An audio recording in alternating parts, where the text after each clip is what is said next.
Romans, Introduction. Matthew Henry's Commentary on the Whole Bible. An exposition, with practical observations, of the Epistle of St. Paul to the Romans. Introduction. If we may compare Scripture with Scripture, and take the opinion of some devout and pious persons, in the Old Testament David's Psalms, and in the New Testament Paul's epistles, are stars of the first magnitude, that differ from the other stars in glory. The whole Scripture is indeed an epistle from heaven to earth, but in it we have upon record several particular epistles, more of Paul's than of any other, for he was the chief of the apostles, and labored more abundantly than they all. Bibliath. Sanct. Lib 2, and are extant, but, upon the first view, they appear spurious and counterfeit. Bibliath. Sanct. Lib 2, and are extant, but, upon the first view, they appear spurious and counterfeit. This epistle to the Romans is placed first, not because of the priority of its date, but because of the superlative excellency of the epistle, it being one of the longest and fullest of all, and perhaps because of the dignity of the place to which it is written. Chrysostom would have this epistle read over to him twice a week. It is gathered from some passages in the epistle that it was written Anno Christi 56, from Corinth, while Paul made a short stay there in his way to Troas, Acts 20:5, 6. He commendeth to the Romans Phoebe, a servant of the church at Cenchrea, chapter 16, which was a place belonging to Corinth. He calls Gaius his host, or the man with whom he lodged, chapter 16 verse 23, and he was a Corinthian, not the same with Gaius of Derbe, mentioned Acts 20. Paul was now going up to Jerusalem, with the money that was given to the poor saints there, and of that he speaks, chapter 15 verse 26. The great mysteries treated of in this epistle must needs produce in this, as in other writings of Paul, many things dark and hard to be understood, 2 Peter 3 verse 16.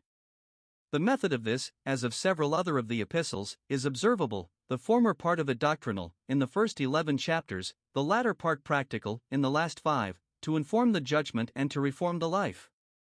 And the best way to understand the truths explained in the former part is to abide and abound in the practice of the duties prescribed in the latter part. For, if any man will do his will, he shall know of the doctrine, John 7 verse 17. The doctrinal part of the epistles instructs us. 1. Concerning the way of salvation.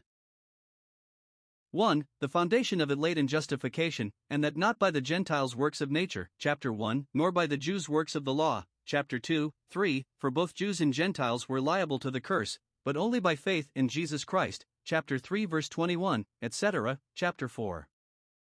2. The steps of this salvation are 1. Peace with God, chapter 5. 2. Sanctification, chapter 6, 7. 3. Glorification, chapter 8. 2. Concerning the persons saved, such as belong to the election of grace, chapter 9, Gentiles and Jews, chapter 10, 11. By this it appears that the subject he discourses of were such as were then the present truths, as the Apostle speaks, 2 Peter 1 verse 12. 2 things the Jews then stumbled at: justification by faith without the works of the law, and the admission of the Gentiles into the church, and therefore both these he studied to clear and vindicate.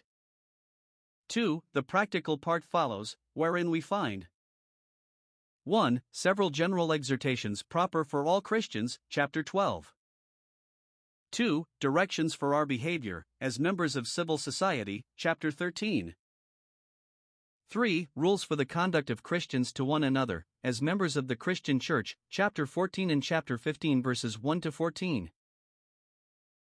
3. As he draws towards a conclusion, he makes an apology for writing to them, chapter 15 verses 14 to 16, gives them an account of himself and his own affairs, verses 17 to 21, promises them a visit, verses 22 to 29, begs their prayers, verses 30 to 32, sends particular salutations to many friends there, chapter 16 verses 1 to 16, warns them against those who cause divisions, verses 17 to 20, adds the salutations of his friends with him, verses 21 to 23, and ends with a benediction to them and a doxology to God, verses 24 to 27.